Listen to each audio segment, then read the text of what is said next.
Alors bonjour et bienvenue dans cette nouvelle vidéo qui est une suite logique de ma vidéo précédente qui parlait d'hameçonnage et de phishing. Au niveau de cette vidéo, nous allons parler en général de comment détecter un mail phishing et comment éviter de tomber dans le piège d'un cybercriminel. Alors, comme vous pouvez le voir à l'écran, nous avons un exemple d'un mail phishing qui est envoyé par quelqu'un qui se prétend pour Facebook et qui, dans le mail, nous demande en fait et nous incite à mettre à jour nos paramètres de connexion.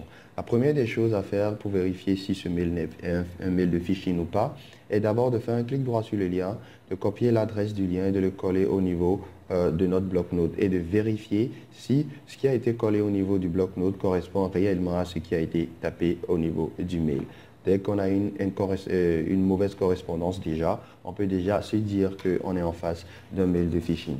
Deuxième chose à faire, si vous êtes trop rapide et vous avez déjà cliqué sur le lien, c'est de vérifier au niveau de la barre d'adresse si vous avez un nom de domaine qui correspond à Facebook ou une adresse IP, comme vous pouvez le voir dans ce cas.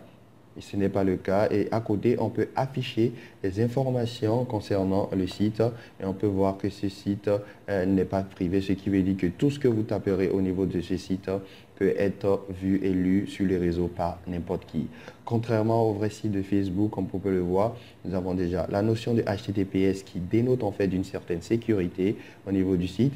En cliquant sur la molette du cadenas, on peut voir que notre connexion sur ce site est privée et en cliquant sur détail, cela va nous permettre de visualiser le certificat, de savoir quelle autorité a généré le certificat, pour quelle entreprise le certificat a été délivré et la validité également du certificat.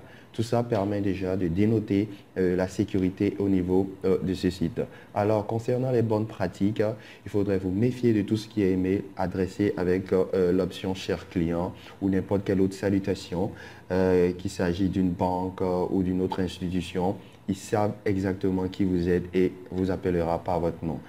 Autre chose, faire attention aux fautes de grammaire et d'orthographe au niveau des mails. Toutes les entreprises qui se respectent relisent en fait le mail avant d'envoyer ça au client. Il faudra retenir également votre envie spontanée de cliquer sur les liens, de méfier également de tout ce qui est piège jointe envoyé au niveau des liens. Il faut jamais partager en fait tout ce qui est paramètres confidentiels ou financiers par téléphone ou par email. Protégez également vos ordinateurs grâce à des antivirus ou des anti-malware, ainsi de suite.